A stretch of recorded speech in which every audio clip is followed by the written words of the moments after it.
بسم اللہ الرحمن الرحیم۔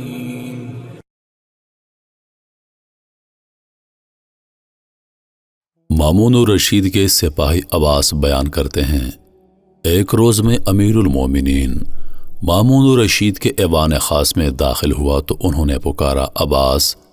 میں نے کہا، لبیک یا امیر، اسے لے جاؤ اور صبح سویرے میرے دربار میں پیش کرنا۔ کیا دیکھتا ہوں ایک شخص بیڑیوں، ہتھ کڑیوں اور زنجیروں سے جکڑا ہوا بے حس و حرکت پڑا ہے۔ چنانچہ میں نے ماتحت پولیس ملازمین کو اسے حراست میں رکھنے کا حکم دیا۔ وہ اسے اٹھا کر حوالات کی طرف چلنے لگے۔ مجھے خیال آیا کہ امیر نے جس غیظ و غضب اور سختی سے اسے حراست میں رکھنے اور صبح سویرے پیش کرنے کا حکم دیا ہے، اس کا تقاضا یہ ہے کہ میں اسے پولیس ملازمین کے سپرد کرنے کے بجائے گھر میں اپنی نگرانی میں رکھوں۔ چنانچہ میرے حکم کے مطابق ملازمین اسے میرے گھر میں نظر بند کرنے چلے گئے۔ رات گزرنے کے بعد میں نے اسے بلایا اور پوچھا، تو کون ہے؟ تیرا نام کیا ہے؟ تو کہاں کا رہنے والا ہے اور تیرا قصور کیا ہے؟ قیدی بولا، میں دمشق کا رہنے والا ہوں۔ عباس، اللہ رب العزت دمشق اور اس کے اندر رہنے والوں کو خیریت سے رکھے۔ تم کون سے قبیلے اور کس گھرانے سے تعلق رکھتے ہو؟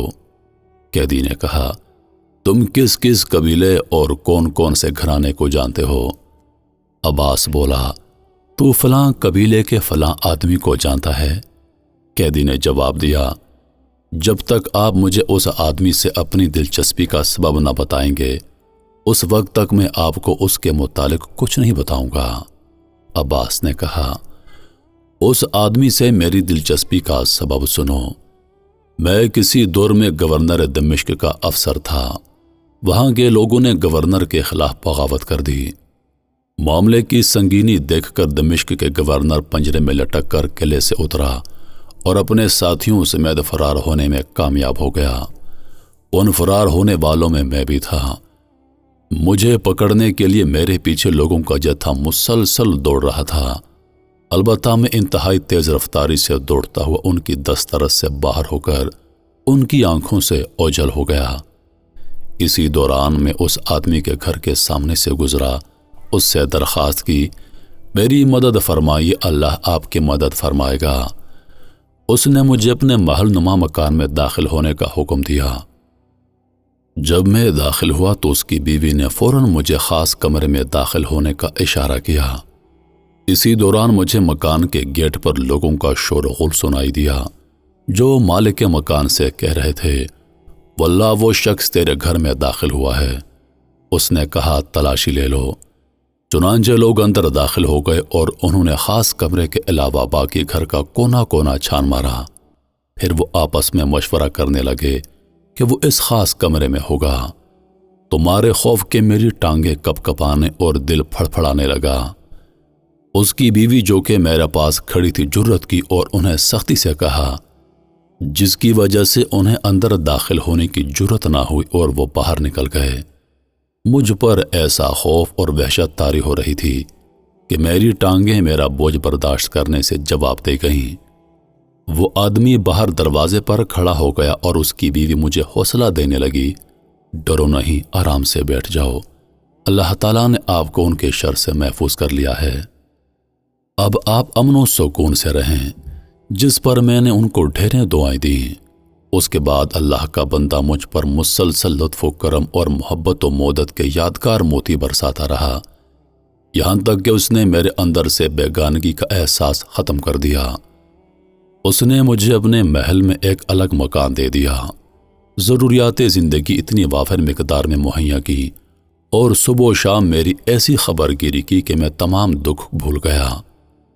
چنانچہ میں نے اس کے ہاں زندگی کے بہترین 4 ماہ گزارنے کے بعد اس سے ان لفظوں میں اجازت طلب کی، اب فتنہ دب گیا ہے اور شہر پرسکون ہے، میں اپنے غلاموں کو تلاش کر لوں۔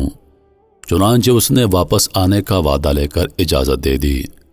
میں شہر گیا اور غلاموں کا پتہ نہ پا کر واپس آ گیا۔ اس دوران میری بے مثال اور انتھک خدمت کرنے کے باوجود اس نے نہ میرا نام پوچھا، نہ پتہ، نہ عہدہ، بلکہ وہ مجھے میری کنیت سے بلاتا رہا۔ ایک روز میں نے اس سے بغداد جانے کی اجازت مانگی تو اس نے بخوشی اجازت دینے سے قبل مجھ سے کہا، میں بغداد جانے والے قافلے کا پتہ کر آؤں اور جس روز وہ روانہ ہو اس روز آپ کو الوداع کہوں۔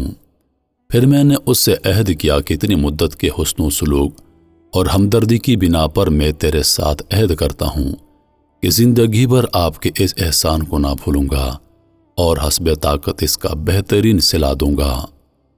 اس کے بعد اللہ کے اس نیک بندے نے اپنے غلام کو سفر کے لیے گھوڑا تیار کرنے کا حکم دیا اور خود سامان سفر تیار کرنے میں لگ گیا۔ میں نے سمجھا وہ خود کہیں جانے کا پروگرام بنا رہا ہے، لیکن سارے دن دوڑ دھوپ کے بعد وہ رات کو بمشکل سویا ہوگا اور صبح سویرے مجھے خبر دی کہ آج قافلہ بغداد روانہ ہونے والا ہے، اٹھو اور تیاری کرو۔ میں نہیں چاہتا تھا کہ آپ اکیلے جائیں۔ اس دن نہ تو میرے پاس سواری تھی اور نہ زادے رہا۔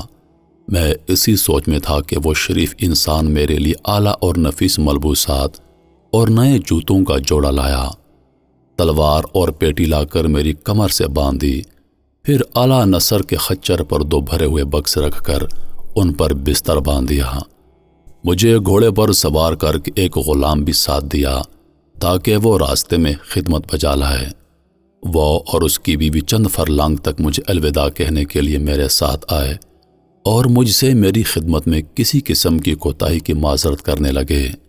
سچ پوچھو اس وقت میرا دل رونے لگا، آنکھوں سے آنسو بہنے لگے۔ میں نے ڈبڈباتی آنکھوں سے انہیں واپس بھیجا اور کئی دنوں کا سفر طے کرنے کے بعد بغداد پہنچا اور امیر کی خدمت کی بنا پر اس کا پتہ لینے سے قاصر رہا۔ میں اس لیے پوچھ رہا ہوں کہ شاید میں اس احسان کا بدلہ دے سکوں۔ قیدی نے جواب دیا، اللہ رب العزت نے تجھے اس حسن سلوک کا بدلہ دینے کا سنہری موقع عطا کیا ہے۔ عباس بولا، وہ کیسے؟ قیدی نے جواب دیا، اللہ کے نیک بندے وہ شخص میں ہی تھا اور میرے اس حال نے تجھ پر میری شناخت مشکل بنا دی ہے۔ یہ سن کر عباس کا دل قابو سے باہر ہو گیا۔ وہ دیوانہ وار اٹھا اور بیڑیوں سمیت اسے اٹھا کر سینے سے لگا کر اس کے سر کو بوسہ دینے لگا اور پوچھا، آپ اس نوبت تک کیسے پہنچے؟ قیدی نے جواب دیا، دمشق میں تمہارے دور جیسا فتنہ برپا ہوا اور اس کا الزام میرے سر آ گیا۔ گرفتار کر کے اس قدر تشدد کیا گیا کہ مجھے زندگی کی امید نہ رہی۔ پھر مجھے زنجیروں میں جکڑ کر یہاں امیر کے دربار میں پیش کر دیا گیا۔ ان کے ہاں میرا جرم اس قدر بھیانک ہے کہ وہ مجھے قتل کروا دیں گے۔ جس حال میں میری گرفتاری عمل میں آئی اس نے مجھے وصیت کرنے کا بھی موقع نہ دیا۔ میرے پیچھے میرا غلام آیا ہوا ہے اور وہ بغداد میں میرے ملنے والوں کے گھر میں موجود ہے تاکہ وہ میرے گھر والوں کو میرا حال بتا سکے۔ اگر آپ اس احسان کا بدلہ دینا چاہتے ہیں تو اسے بلائیے تاکہ موت سے پہلے اسے وصیت کر سکوں۔ اگر آپ نے ایسا کر دیا تو وعدہ پورا ہو گیا۔ عباس نے جواب دیا، اللہ خیر کرے گا۔ پھر عباس نے راتوں رات لوہار کو طلب کر کے اس کے ہاتھ پاؤں سے زنجیر، توق اور بیڑیاں کٹوائیں، گھر کے حمام میں غسل کرائے اور اسے عمدہ لباس پہنا کر اس کے غلام کو بلایا۔ جب غلام گھر میں داخل ہوا تو دمشقی آقا اپنے غلام کو دیکھ کر رونے لگا اور وصیت کر دی۔ پھر عباس نے اپنے نائب کو بلا کر ہدیہ لانے اور گھوڑا تیار کرنے کا حکم دیا تاکہ اسے انبار تک چھوڑائے۔ قیدی نے جواب دیا، عباس دیکھو، امیر کے ہاں میرا جرم نہایت بھیانک ہے۔ اگر میں فرار ہو گیا تو وہ مجھے اپنے لاؤ لشکر کے ذریعے پکڑ لیں گے اور قتل کرا دیں گے۔ عباس، تم نجات پاؤ اور مجھے اپنے کام کی تدبیر کرنے دو۔ قیدی، واللہ میں بغداد سے باہر نہیں جاؤں گا اور مسلسل تیری خبر رکھوں گا۔ اگر معاملہ کٹھن ہوا تو میں حاضر ہو جاؤں گا۔ عباس نے جواب دیا، چلو تمہارا ارادہ اگر یہی ہے تو بغداد کے فلاں محلے میں ٹھہرو۔ اگر میں سلامت رہ گیا تو خبر دوں گا، ورنہ خود قتل ہو کر آپ کے احسان کا بدلہ چکا سکوں گا۔ پھر عباس نے اپنے متعلق سوچنا شروع کیا اور اس نتیجے پر پہنچا کہ موت یقینی ہے۔ کفن تیار کر لیا جائے اور غسل کر کے عطر لگائی جائے۔ چنانچہ اس نے طلوع فجر سے پہلے غسل کیا اور خوشبو لگا کر کفن تیار کر لیا۔ نماز فجر سے فارغ ہوتے ہی امیر کا حکم آیا کہ آدمی کو لے کر ایوان شاہی میں پہنچو۔ جب عباس وہاں پہنچا تو امیر نے پوچھا، عباس مجرم کہاں ہے؟ عباس کی خاموشی پر انہوں نے کہا، افسوس تجھ پر، اگر تو نے کہا کہ وہ فرار ہو گیا ہے تو تیرا سر قلم کروا دوں گا۔ عباس، نہیں امیر، ہرگز نہیں، وہ فرار نہیں ہوا، بلکہ آپ تھوڑی دیر کے لیے میرا اور اس کا قصہ سن لیجئے اور پھر جو جی میں آئے کر گزریے۔ اس کے بعد عباس نے اپنی اور اس کی مکمل رودات سنائی اور عرض کیا، اگر آپ مجھ سے درگزر فرمائیں تو میں نے اس موسن سے حق وفا ادا کر دیا۔ اگر آپ مجھے اس پاداش میں قتل کرنا چاہتے ہیں تو میں غسل کر کے خوشبو استعمال کر چکا ہوں اور میرا کفن میری بغل میں ہے۔ مامون، اللہ تجھے تیرے احسان کی جزا نہ دے، تیرا احسان بھلا کب اس کے درجے کو پا سکتا ہے، کیونکہ تو نے پہچاننے کے بعد احسان کیا اور اس نے بغیر جانے پہچانے تجھ پر احسان کیا۔ مجھے پہلے کیوں نہیں بتایا کہ تیری طرف سے میں خود اس کے احسان کا بدلہ دیتا؟